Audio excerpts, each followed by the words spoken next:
the love yourself culture. Mm-hmm. What are your thoughts on that? Because I have very specific thoughts, but I Sure. want to know yours. So I look at it in two ways. One, I do look at it in a way of faith, and I also look at it in just reality. Like, you don't need to love yourself. You already do. And when you look at just the golden rule, right? Do unto others as you would have them do unto you. It says that because you want people to treat you how you would treat yourself. You know, you want people to naturally treat you good, but you can't expect everybody to show you love. You can't force it. You can't, make it a law. You can't make it a belief system, but we all want to be loved. So we think that we need to love ourselves because other people aren't loving, but you already do. You don't need to consciously love yourself because your body naturally is driven to take care of itself. Like when you think of the natural way for a human is to survive. Yeah. So that in itself is kind of its own natural love in itself for you as a person. But when you look at it from a standpoint of faith, God says, love God, love others. He never once says, love yourself. He does say, love people as you would love yourself because he knows you already love yourself. Loves themselves, yeah. But if everybody loved each other enough, you wouldn't have to think that you need to love yourself. So if I loved you enough and just hung out with you, was authentic towards you all the time and try to just show you the kind of love that you need, you would never need to think, I need to love myself. But then we break down love into this whole other algorithm of, well, there's different ways to love. The Greek alphabet, not the Greek alphabet, but the word for love in Greek has 4 different meanings. You have, I can't remember all 4. It's like one is brotherly love, one is natural love, one is erotic love, and one is unconditional love. And then you break that down, you have, there's the love languages, and whether it's touch, quality time, acts of service, words of affirmation, gift giving. So, okay, you receive a love a certain way, but you also give a love a certain way. And it's just this whole thing. But then people think that love is an emotion.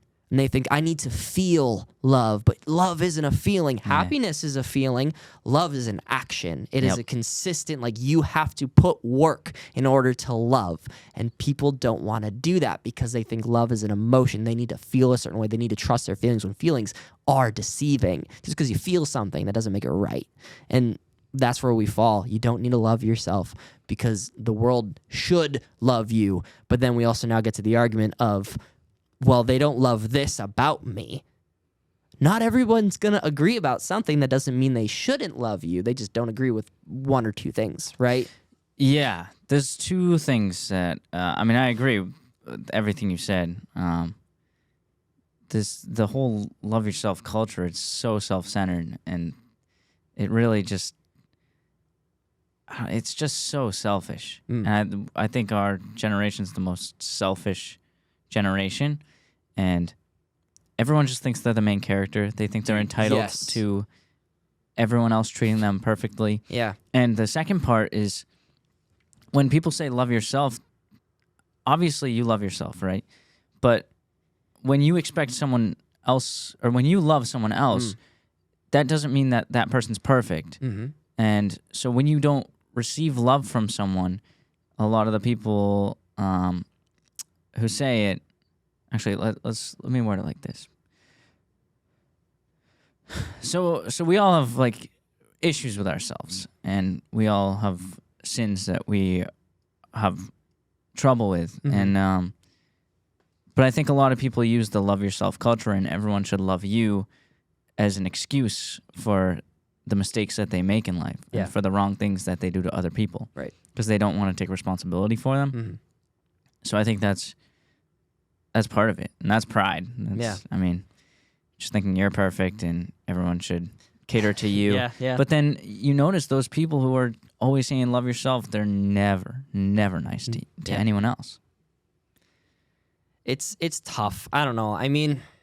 Because you are right. When you look at each generation as a fault, every generation has their faults and has things that they messed up on, and because each generation has their set of where they failed, now they look at the next generation, but they're not looking at what they failed at. They're looking at how bad we are. So me and a couple people will joke all the time, and I have older friends will be like, well, that's what's wrong with your generation. But which it's, we'll joke, but at the same time, there is a lot wrong with my generation, but there's a lot wrong with your generation. And But if we're only even at that, like that in itself is a skewed view when we're only looking at generations and the issues that they have, because I have issues, you have issues, we all have problems that we have, but we now are not only lingering on this idea that we need to self-love, but we're also using our issues as an identity, and we're sticking to it, and we're worshiping it and thinking that because I have these problems, whether we can label them with the isms or the